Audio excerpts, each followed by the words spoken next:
வணக்கம்.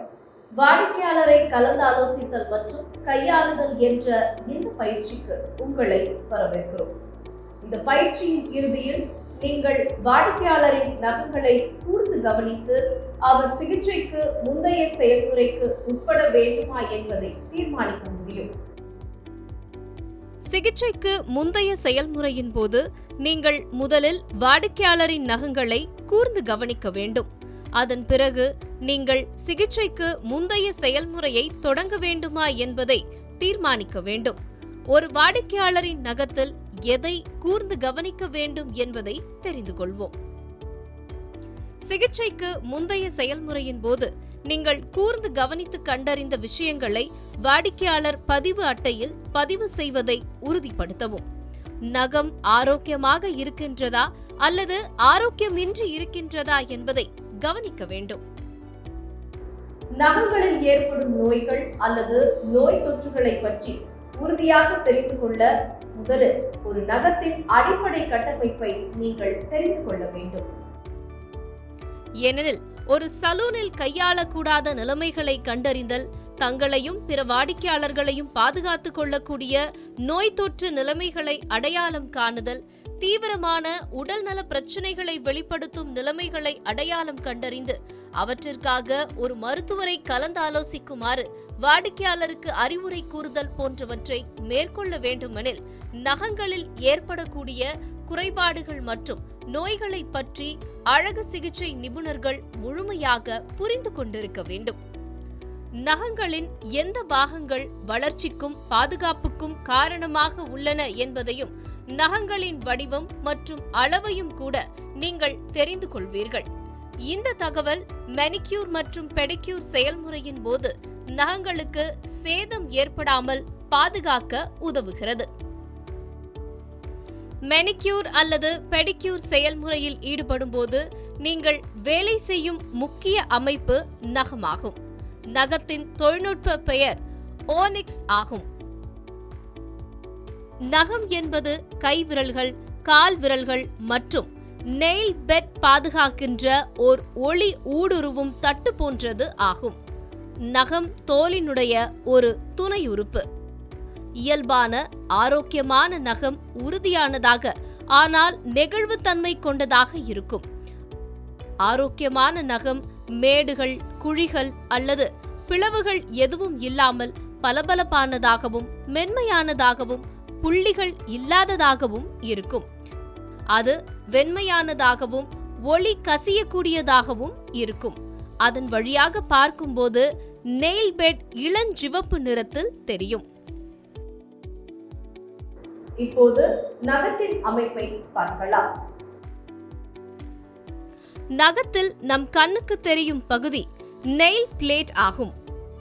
அதன் நீட்டிக்கொண்டிருக்கும் பகுதி கைவிரல் அல்லது கால் விரலின் நுனியை அடைகின்ற நெயில் பிளேட்டின் வெளி விளிம்பு ஆகும்.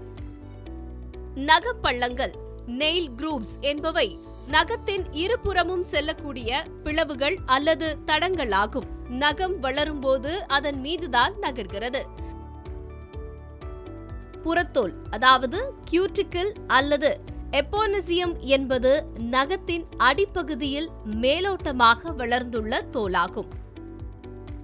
பெரியோனிச்சியம் என்பது நகத்தட்டின் பக்கவாட்டில் அதன் மேல் அமைந்துள்ள தோலாகும். ஹைப்போனிச்சியம் என்பது நெயில் பிளேட்டுக்கும் விரல் நுனிக்கும் இடையிலுள்ள பகுதியாகும். நெயில் சுவர் அதாவது நெயில் வால் நகத்துக்கு பாதுகாப்பு அளிக்கிறது. நெயில் பெட் என்பது நெயில் பிளேட் பொருந்தியுள்ள இடத்தில் அமைந்துள்ள பகுதியாகும். புதிய செல்கள் அடித்தள பரப்பில் உருவாகி முன்னோக்கி நகர்கின்றன. வெளி விளிம்பை உருவாக்கும் வரை நகப்படுகையின் மீது அவை கடினமாகிக் கொண்டே வருகின்றன. நகப்பிறை என்பது நகத்தின் அடித்தளத்தில் அரை சந்திர வடிவில் காணப்படுகின்றது. இப்போது நகத்தின் அடிப்படை கட்டமைப்பை நீங்கள் அறிந்து கொண்டீர்கள். நகங்களில் ஏற்படும் குறைபாடுகள் மற்றும் நோய்களை பற்றி இப்போது நாம் அறிந்து கொள்ளலாம்.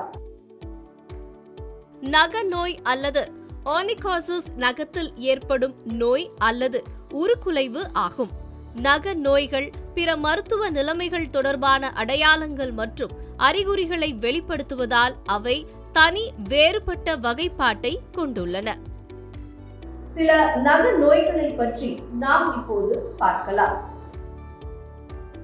அடி நகத்தில் தோல் உரிதல் என்பது நகத்தின் அடித்தளத்தில் ஏற்படும் அழற்சி. இதன் காரணமாக இயற்கையான நெயில் பிளேட் உரிந்து விடுகிறது. ஓனிகோசிப்டோசிஸ் என்பது உள் வளர்ந்த நகமாகும். இது நகத்தை சுற்றியுள்ள உயிருள்ள திசுக்களுக்குள் வளரும் நகமாகும்.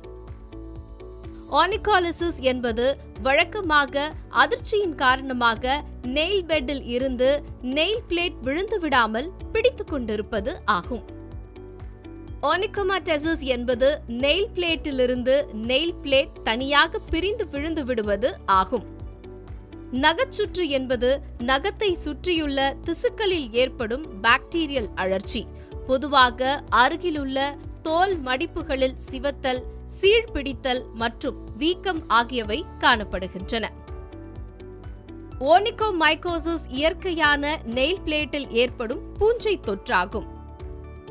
டெனியா பெட்டிஸ் அதாவது சேற்றுப்புண் என்பது பாதங்களில் ஏற்படும் பூஞ்சை தொற்றாகும். அழகு சிகிச்சை நிபுணர் என்ற முறையில் பாக்டீரியா அல்லது பூஞ்சை தொற்றுகளால் பாதிக்கப்பட்ட வாடிக்கையாளர்களுக்கு நீங்கள் ஒருபோதும் நகச் சேவைகளை வழங்கக்கூடாது. கன்றிய நகங்கள், முட்டை தோடு போன்ற நகங்கள், பீஸ் கோடுகள், ஹேங் நெயில், லுகோனிச்சியா ஸ்பாட்கள், ஒனிகோரெக்சிஸ், நகத்தில் சதை வளர்தல், மேடுகள், இடுக்கி நகங்கள்,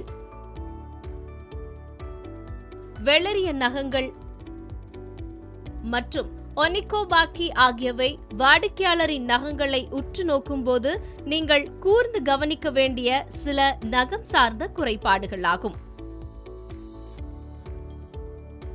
வாடிக்கையாளரை நீங்கள் உற்று நோக்கும் போது நக நோய்கள், தொற்றுகள் அல்லது குறைபாடுகள் ஏதாவது அவரிடம் இருப்பதை கவனித்தால் நீங்கள் கண்டறிந்த விஷயத்தை அவருக்கு தெரிவிக்க வேண்டும்.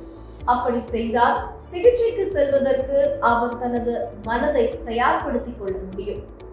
வாடிக்கையாளரை கலந்து ஆலோசித்தல் மற்றும் கையாளுதல் என்ற இந்த பயிற்சியின் இறுதி பகுதியை நாம் அடைந்து விட்டோம். இப்போது நீங்கள் வாடிக்கையாளரின் நகங்களை கூர்ந்து கவனித்து அவர் சிகிச்சைக்கு முந்தைய செயல்முறைக்கு உட்பட வேண்டுமா என்பதை தீர்மானிக்க முடியும்.